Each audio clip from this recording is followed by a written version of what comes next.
السلام علیکم ناظرین، زه واجد الله، تاسو ګورئ زما فیسبوک او یوټیوب چینل. امید لرم چې خبرې او ژوند به مو ښه تېرېږي. ناظرین کرام، د علي امین ګنډاپور صاحب په حوالې سره ډېر غټ کلیم راغلی دی مخې ته چې علي امین ګنډاپور صاحب د خیبر پښتونخوا هاوس نه تښتېدلی دی او د هغې ویډیو هم منظر عام باندې راغلی دي او د هغې تصویران هم راغلي دي. آیا دا کلیم چا کړی دی او دوی دا څه ویل دي؟ یعنې علي امین ګنډاپور صاحب په حقیقت کې د خیبر پښتونخوا هاوس نه تښتېدلی دی یا علي امین ګنډاپور صاحب دا وخت په کوم ځای کې موجود دی؟ دا ډېر غټ سوال دی. د دې په حوالې سره ډېر هر روان دي. د پاکستان تحریک انصاف دا کوم احتجاج دی دا درېیمې ورځې کې داخل شوی دی. نن ورځ کې څه وشو دا هم زه ستاسو مخې ته ږدم. د دې سره سره درته دا هم وایم چې قاضي فایسا صاحب څرنګه محنت وکړو او عین ترمیم د کوشش هغې دپاره د ټول کوشش وکړې او هر څه په خپلو اوږو واخیستو، خو د هغې باوجود هم دا عین ترمیم چې دی دا وخت دا بالکل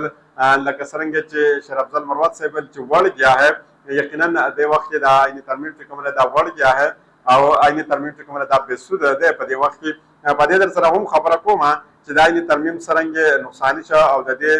څه وجه وشوه. راځو اول په دې خبره باندې ځان پوه کړو چې غیر عیني طور باندې قاضي فایسا صاحب یو صدارتي ریفرنس چې کومه دی دا هغوی پاس کو د پریکټس اینډ پروسیجر کمیټي په حوالې سره. بیا قاضي فایسا صاحب چې کومه قانوني کمیټي وه پریکټس اینډ پروسیجر هغه کمیټي دې ختمه کړه او هغوی یو نوې غیر قانوني پریکټس اینډ پروسیجر کمیټي جوړه کړه. د هغې نه بعد دغه کمیټۍ په ذریعه باندې قاضي فایسا صاحب یو 15 رکني بینچ جوړ کړ چې په هغې کې د جسټس منیب اختر صاحب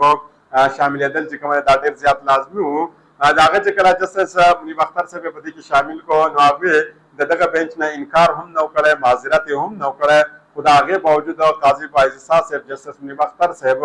د دغه کمیټۍ نه وایستو او د هغې نه بعد د هغوی یو غیر قانوني بل یو بینچ جوړ کړو او هغه بل چې بینچ جوړ کړو په هغې باندې هغوی د 63A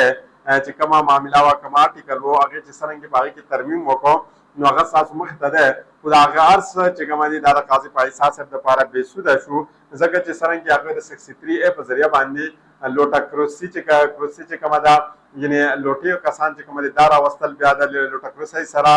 فلور کراسینګ چې کومه لار ده هغه دې هم همواره کړه، یعنې هغه لارې هم خلکو ته کولاو کړه. خو دا هر څه چې کومه دي دا د قاضي فایسا صاحب دپاره بېسوده لاړه. نن که موږ د نننۍ ورځ خبره وکړو دا د پاکستان تحریک انصاف د احتجاج درېیمه ورځ وه او پاکستان تحریک انصاف چې چا ته پیغام رسول غوښتل هغوی نن په ښه انداز سره خپل پیغام هغوی ته ورساوه او د هغې هغه مسج کلیرلی هغوی ته ورسېدو. یقینا هغوی به پرې سوچ هم کړی وي او د ضمیر فروش چې چا کوله، لوټه کروسي چې چا کوله، د هغوی ته به هم د دې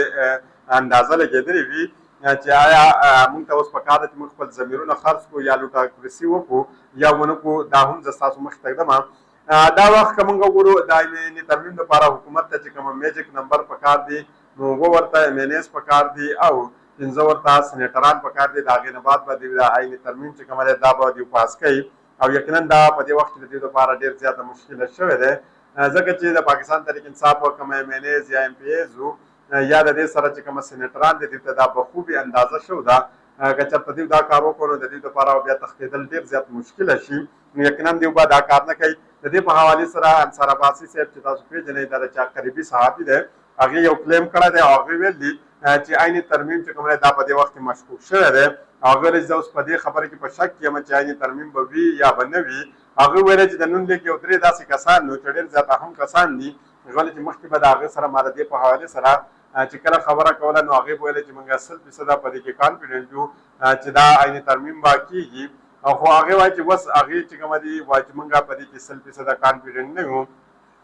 او د هغې هغه حوصله چې کومه ده هغه کمزوري شوې ده او هغې وایي چې موږ اوس حیران په دې یو چې دا به څرنګه مینج کېږي او څرنګه به موږ دا عین ترمیم چې دی دا به پاس کوو. یعنې د هغې اعتماد چې کومه دی هغه هم دا وخت ډېر زیات کمزوری شوی دی. د علي امین ګنډاپور صاحب په حوالې سره د حکومت چې کومه صحافیان دي په هغه باندې مختلف قسم طنز کوي. څوک وایي چې د هغه سافټویر اپډیټ شوی دی، څوک وایي چې هغه تښتېدلی دی، یعنې مختلف خبرې چې کومه دي په هغوی پسې کوي. خو اعزاز سید صاحب چې دی هغوی یو غټ کلیم کړی دی او هغوی ویل چې علي امین ګنډاپور صاحب دا وخت په مارګله مس کې موجود دی نه بلکې هغه په خیبر پښتونخوا هاوس کې موجود نه دی بلکې په مارګله مس کې موجود دی. ګنډاپور صاحب د اسټابلیشمنټ سره اتفاق وکړو بیا دوی اسلام آباد ته راورسېدو او د هغې نه بعد چې کوم دی د خیبر پښتونخوا هاوس نه دی په خپله خواده خوا او بل طرف ته لاړه. خو په دې هر څه کې اهم خبردار چې آیا علي امین ګنډاپور صاحب په دې وخت کې واقعي په کوم ځای کې موجود دی. د دې په حوالې سره محسن نقوي صاحب یو کلیم کړی دی او یقینا د محسن نقوي صاحب دا ځل دا اراده ده چې هغه علي من ګنداپور صاحب زر په منظر عام باندې راوستل نه غواړي. هغه ویلي علي من ګنداپور صاحب ویلي چې علي من ګنداپور صاحب په حواله سره هغه ویلي چې هغه په کې په هاوس کې کې په هاوس نه تختیدل دی. هغه ویلي چې دا وسو دا وخه علي من ګنداپور صاحب نه د ایجنسی په تحویل کې نه د پولیس په تحویل کې او نه اس طرح علي من ګنداپور صاحب د حکومت پاکستان په تحویل کې نه زمونږ په تحویل کې او نه د بلې یو ادارې په حراست کې علي من ګنداپور صاحب دا وخت موجود دی. هغه ویلي چې علي من ګنداپور صاحب د خیبر پښتونخوا هاوس نه تښتېدلی دی. د هغې تصویران چې کوم دا هم زموږ سره موجود دي او د هغې د تښتېدو هغه ویډیو هم زموږ سره موجود دي. هغه ویلي چې د اسلام آباد پولیس کوشش کوي او دی ګوري که چېرته دی د پاکستان د اسلام آباد په حدود کې وي نو دا به لازمي چې کومه دی موږ راوباسو او ستاسو مخې ته به راولو. دلته یو خبره چې کومه ده دا موږ ته خپل ذهن کې اچول پکار دی چې د دې پرله چې کومه ده دا ځله دا د خیبر پښتونخوا د خلکو سره چې کومه ده دا راغله او یقینا د خیبر پښتونخوا د خلکو نیچر دې ته هم پکار دی چې دوی ته معلوم وي چې دوی خپل وزیر اعلی سره یو ځای اسلام آباد ته راغلي دوی په پیس حالات باندې اوس د خپل وزیر اعلی نه بغیر واپس نه ځي او یقینا د خیبر پښتونخوا خلکو ته پکار هم ده چې څرنګه تاسو د علي من ګنداپور صاحب د خپل ځان سره بوتلی دی نو پکار ده چې تاسو واپس هم پېښور ته دا رنګې روغ ورسوئ او د کومه مینیز چې خرڅېدل هغو ته هم دا اندازه شو ده چې دا وخت چې کومه عوام چې په کومه غوسه کې دي هغه دا وخت چې کومه دوی بغیر د غوسې نه دوی نه پرېږدي که چېرته دوی دا خپل ضمیر خرڅ کړه یا دوی لوټه کرسي وکړه د هغې نه بعد د دوی حالات به ډېر زیاته خراب شي.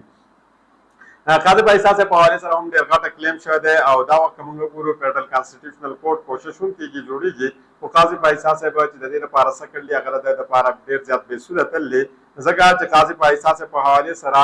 ډېرې خبرې داسې دي ډېر صحافیان چې د هغه قریبي دي هغه کلیم کوي هغه وایي چې اوس په مزید د قاضي پایسا صاحب مدت ملازمت کې ایکسټنشن هم نه کېږي اضافه به هم نه کېږي او نه قاضي پایسا صاحب چې دی هغه به د کانسټیټیوشنل کورټ چیف جسټس وي او د دې سره سره عمران خان صاحب ته دا پیغام هم لګېدلی شوی دی که چېرته ته غواړې او حالات بهترۍ ته راغواړې زموږ به چیف جسټس د جسټس منصور علي شاه صاحب په طور چیف جسټس او پاکستان نوټیفیکیشن هم جاری کړو عمران خان صاحب ته دا علم هم شته که چېرته دوی د هغې دا نوټیفیکیشن جاری کړي خو بل طرف ته دوی په هغې د پاسه یو فیډرل کانسټیټیوشنل کورټ جوړ کړي اول ته چیف جسټس قاضي پایسا صاحب یا بل یو چیف جسټس ولګوي چې هغه د قاضي پایسا صاحب یا د حکومت هم خیال وي د هغې نه بعد چې د سپریم کورټ اف پاکستان اختیارات ختم شي او ټول اختیارات به فیډرل کانسټیټیوشنل کورټ ته لاړ شي د هغې نه بعد هم پاکستان تحریک انصاف ته هېڅ قسمه فایده نه رسولی کېږي. د قاضي پایسا صاحب چې څومره قریبي صحابیان دي هغه دا دعوه کوي په دې وخت کې هغه وایي چې قاضي پایسا صاحب صفا انکار کوي چې هغه به د 15 اکتوبر نه بعد هېڅ قسمه عهده نه اخلي هغه به سیده خپل کور ته ځي.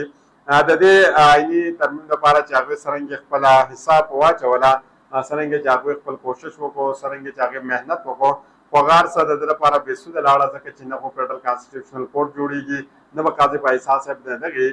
چیف جسټس وي نه به قاضي پایسا صاحب ته څه فایده راسي خو یقینا قاضي پایسا صاحب چې دا کومه کار کړی دی د دې به ضرور دته بدله رسولی کېږي او ضرور لکه څرنګه چې موږ اول د ده سره چې په اسلام آباد کې په یو بکرۍ کې څه حالات وشو د بکرۍ نه بعد چې دا د کومه صحافي سره د مکالمه وشوه په سپریم کورټ کې دننه او د هغې نه بعد پرون چې بیا موږ کومه د هغه صحافي ویډیو وولدې هغه چې څرنګه د هغه تصویر او منظر عام ته راغلی دی او د هغه سره څه شوي دي هغه هم ستاسو مخې ته دي. کوشش کوم نن د خیبر پښتونخوا اجلاس چې کوم شوی دی د هغې په حوالې سره چې څه احوال دي هغه زه هم ستاسو مخې ته کېدم د بلې ویډیو پورې ماته اجازت راکړئ. د الله په امان.